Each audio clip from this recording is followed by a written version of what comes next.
Hello, Dominic here from the Bournemouth Writing Festival. Welcome to another interview with a local writer, author, or writing professional. As you probably know by now, I'm trying to release one of these every Monday evening. So if you want the latest interview directly to your inbox, then please click subscribe. There's a button along the bottom there, and I think it gets automated and you get notification or something like that. So today I am talking to a local writer who is about to publish their first novel, and I'm sure she is extremely excited for that to happen. So welcome, Lois Miller. Hi, it's great to be here. Thank you so much for joining me. So Lois, you are 19 years old and you have a book ready to publish. It's called Don't Fear the Fire. So tell us, where are you in the process? Because I think it comes out next year, right?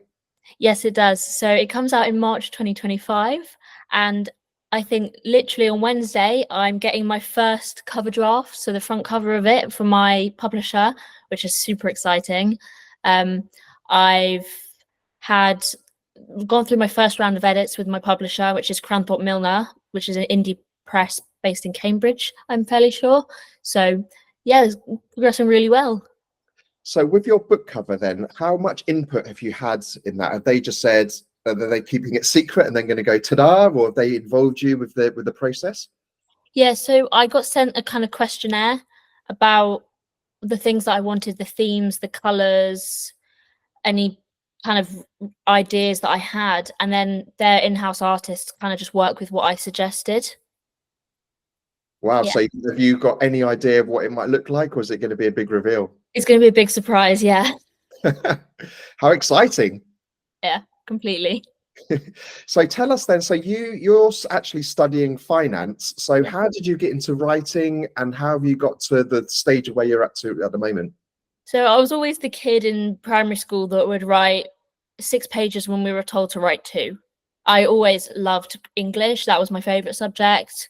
I think maybe the one I was best at, I hope. And in lockdown, I just found myself with a lot of spare time because I was in school, so we were doing online learning, which would finish about midday, and then I'd have the whole afternoon just on my own. And I'd had this idea maybe since I was 14. And so when I was 16, I was like, right, I'm just going to try and put it to paper. And it took me about a year to write. And then I didn't do a lot with it when I went through GCSEs and A levels. And then I moved down to Bournemouth for university. And I was just like, I need to do something with this. Even if it doesn't go anywhere, I might as well give it a go.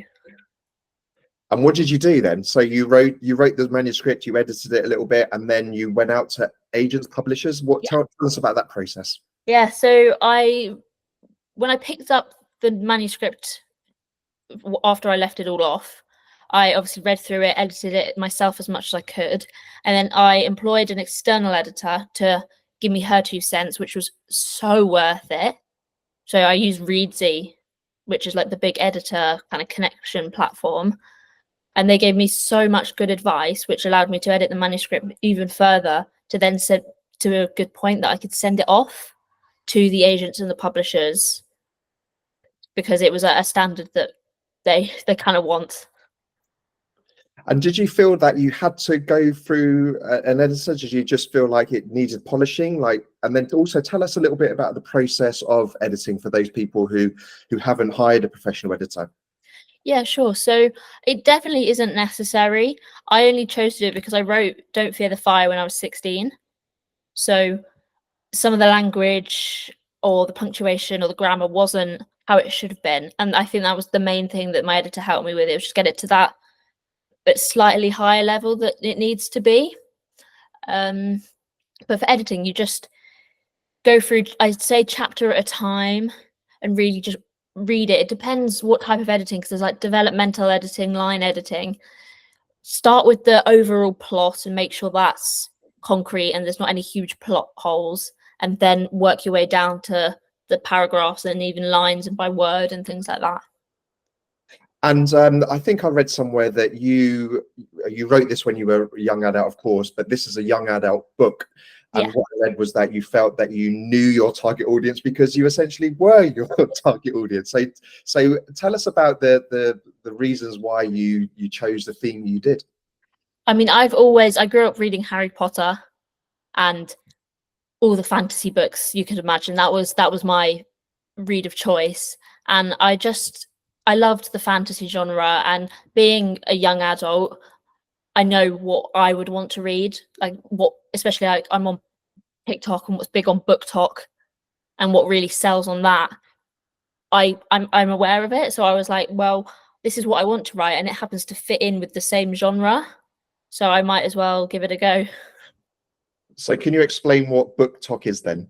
Yes, so book talk is a book community over on TikTok. So there's book like reviewers who literally just read and review the books for other people to be inspired by. And then there's also the author writer side where authors like myself promote their books and give tips and just try and build a bit of a community. It's a lovely, lovely community. Everyone is usually really nice because we've all got the same kind of interest, which is lovely. And I suppose that starts to build an audience for you, because I know you are doing a lot of stuff on TikTok. So why don't you tell us about that and your strategy?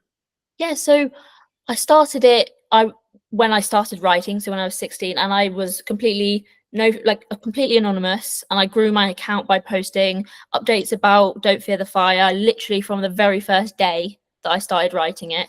If you scroll all the way down, you can see those very first videos. And my strategy really is to post as much as I can because the algorithm on TikTok's very unpredictable. You never know what's going to go viral or what's going to completely flop. So as consistency is really key. And following trends, yes, but adapting them to fit your niche is also so important. Because if there's like a dance trend, it's hard to relate that to writing and reading. But if it's a sound that you can kind of adapt and put a funny caption that relates to books, then it works a lot better. And have you found success in that then, finding those trends and then applying those trends to, I think a lot of people wouldn't think, oh, that's nothing like a dance, as you say, there's nothing to do with books or writing. So you kind of think about it from the other way around. Yeah, so definitely, because the trends are the things that people like to see and are what is trending because people enjoy that content. So if you can find a way to bring it in, it really, really helps because I've amassed a bit of a following. I'm incredibly grateful for it. And I've done the trends to help like gain those followers, which has been really good. Because you have to think really quickly then, don't you? Because trends come and go very, very quickly. So you have to be on it. Whereas like I'm not on TikTok and I'm even struggling with Instagram. So I think a lot of the people watching this will be thinking, oh God, there's another social media platform which I've got to get into and do. So tell us, and are you on those other platforms? Do you focus pretty much on TikTok? Yeah, so TikTok was the first platform that I first started in the book author space. I then made an Instagram when I announced who I was because I think I was on my TikTok account for maybe 2.5 years anonymously, which was great because I could post anything and no one knew it was me. Not obviously like related to books and stuff like that, but it was really quite nice because there was no judgment from people you knew. So if people are nervous to start TikTok, start under a pen name or something because it gives you the freedom to express yourself in the way you want without the fear possibly of, oh, my friends might find it or my family might see this. Well, definitely. I mean, writing and putting yourself out there is quite a brave thing to do because we're very vulnerable because we're saying, judge me, aren't we, essentially, which is what social media is all about. So in terms of your book coming out in March 2025 then, which happens to be just before next year's writing festival, talk to us about how your publisher is helping you do the marketing, or are they kind of saying, well, look, you're really good on TikTok, you do it, or how are they helping you? So I had to put together a press release and a marketing questionnaire. So they gave me this full Word document of questions and ideas, and I did like my own market research as part of that. But they really help because they've got like a TikTok and an Instagram, so they'll push it on there. I think they've got Facebook as well. they are very involved in helping me, which is really great. I know that the marketing obviously kicks off like 4 or 5 months before it releases, so I'm going to personally pick it all up massively in December, which will be super exciting. But yeah, I believe they do give me a really good amount of help, which I'm going to be really grateful for, I'm sure. And December's not far away. So what's your so what's the process between you seeing your front cover for the first time and December? Do you know what's going to happen between there? Yeah, so the cover will be finalized and I will announce that on Instagram and TikTok and show people, which is going to be crazy. And then the book's going to go through at least another 2 rounds of edits, I think, just to make sure it's exactly where it needs to be. And then by December, I think, is when it will go into print. And that's like the final sign off from me that I'm happy with it all. It's incredible. So how are you fitting this in then with your studies? Well, I work a full-time job as well. I come home and I just have to work it around. Like I'll be working sometimes quite late in the evening if I'm trying to get an Instagram or make a TikTok or even writing. Like the editing took a long time just because I was having to fit it around a job and university. But because it's something I'm so passionate about and really enjoy, it doesn't feel a lot like work. It's a hobby, which is something that's really nice. It's a bit of a release for me after like maybe a stressful day in the office or something.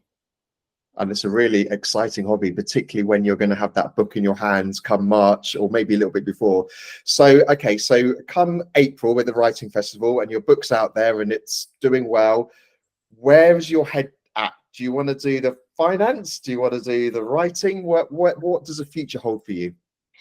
So this has been a big debate in my brain a lot because 100%, if everything else was just life was perfect, I'd write full time. That's what I want to do. That's what I'm passionate about.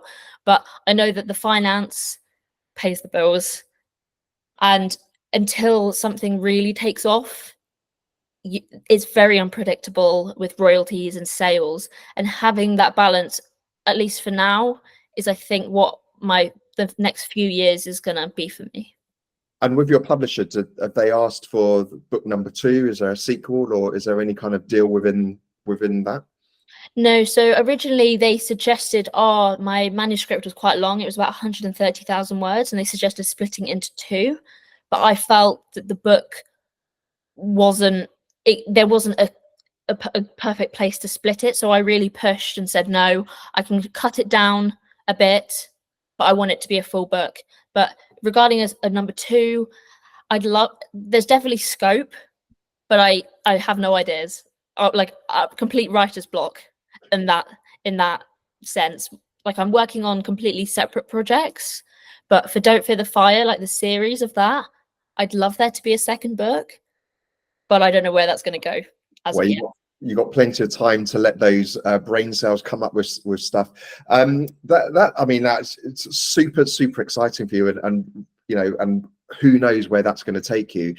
But what's interesting is that a lot of writers, even though they've got best-selling books, you know, they still don't have enough. It still doesn't earn a good enough salary. And I think I think Amazon said the 0.1% of their 15 million plus books on Amazon earn their authors a living wage, and a living wage is $30,000. So whether, you know, even though that cream of the crop, you know, is this, you know, whether people can feel like they can survive on that is debatable. But a lot of authors I know, even in that best-selling bracket, still have a day job as well. But you know, as we're talking about with these interviews, I'm finding out that so many authors and writers are expanding their brand into other things. So it could be TV deals, or you know, you're doing, you know, you could probably earn money on TikTok, you know, eventually. Yeah, that would be nice. So who knows where that's going to take you to. So I first met you, I think it was a networking event, or maybe it was at the writing festival in 2024 this year. So tell us, you mentioned your community on TikTok, but tell us about the community that you're kind of getting involved within Bournemouth. Yeah, so I've found the Bournemouth Writing Festival maybe December of last year when I'd moved down here, and was really looking for something like a way to connect with other authors, because I'd never met another person that had written a book or even really liked writing. So to find this was just the best possible thing I could have found. So I went to the networking event. I spoke to people who were published authors, being like in the process of publishing a book, or just writers for enjoyment. And it was just amazing to get the different perspectives. And I now follow a bunch of them on Instagram, and they support me and I support them. It's just a really, really good community. That's great. And so going forward then, like when you kind of sit down to write, are you kind of very focused on that, or do you kind of think, right, I need to get inspiration from other people, like you say, in your community? Or like how do you work? I don't really plan. If I have an idea, I'll just write. Some days I won't write anything. Some days I'll write 3 chapters. A lot of my inspiration comes from Pinterest. Really love scrolling through that and putting together all the boards. Just that really helps get ideas. Yeah, Tell us a little bit about that then. So explain for those people who aren't on Pinterest like myself, how does that work?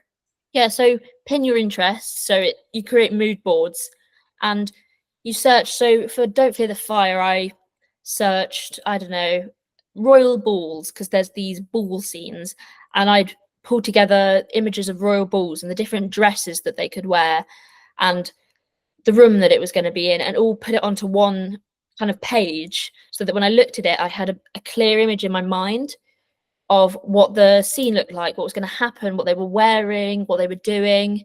And that really helped me visualize it and then be able to write it coherently. Wow, I mean, you're talking about the future for us, but for kind of old people like us, but that's what you're used to, I suppose. So, and what a way to find inspiration, rather than online and using those tools. That's really incredible. So, Lois Miller, thank you so much for joining me today. I'm joining in your excitement for March 2025 when Don't Fear the Fire comes out. So please, get involved with our community on the Facebook group when it comes out. If you're going to do a book signing or whatever it is, or book launch, say, tell us about it, because we'd love to support you. So thank you so much for joining me today. Thank you so much for having me. I've loved it. No problem. And to the rest of you, thank you so much for joining us. And again, hope to release one of these every Monday evening. So press subscribe to get it into your inbox, and I shall see you next time. Thank you so much. Take care.